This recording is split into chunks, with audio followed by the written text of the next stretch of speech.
حسنی.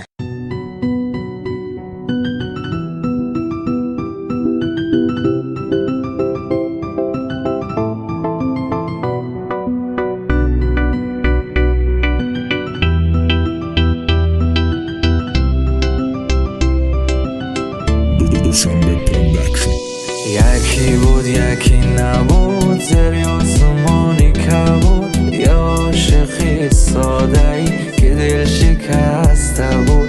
قصه از حالی میکرد، گله از یاری میکرد، با یک صدای با درد از شادیاش میگفت من یک دیلی داشتم فدای یار کردم. به خبر از حالی خود عجب خطایی کردم. من که یه دیلی داشتم فدای یار کردم. به خبر از حالی خود عجب خطایی کردم. دل و دلش که دادم و گفتم دوای دردم و باش با وفای قلبم و نکرد وفای. اول دلم و بردن و بعدم زدن شکستن و احساسی قلب کشتن و وای بر چه جرمی. این دل که خود شکسته بود، آخی که خیلی ساده بود، حالی دلی خسته ایم و هیچکی نفهمید.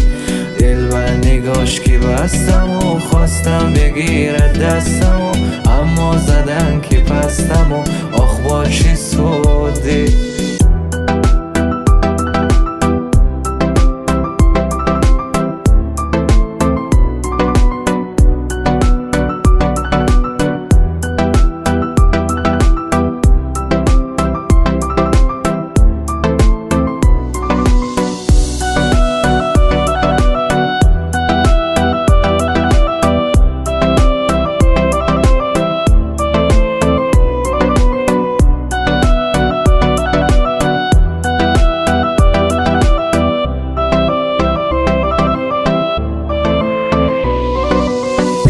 دلش که دادم و گفتم دوای دردم و باش با وفای قلبم و نکرد وفای.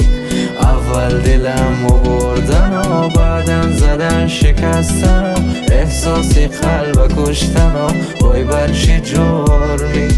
این دل که خود شکسته بود، آخی که خیلی ساده بود، حالی دلی خسته ایم و هیچکی نفهمید. دل و نگاش که بستم و خواستم بگیرد دستم و اما زدن که پستم و آخ با چه سودی.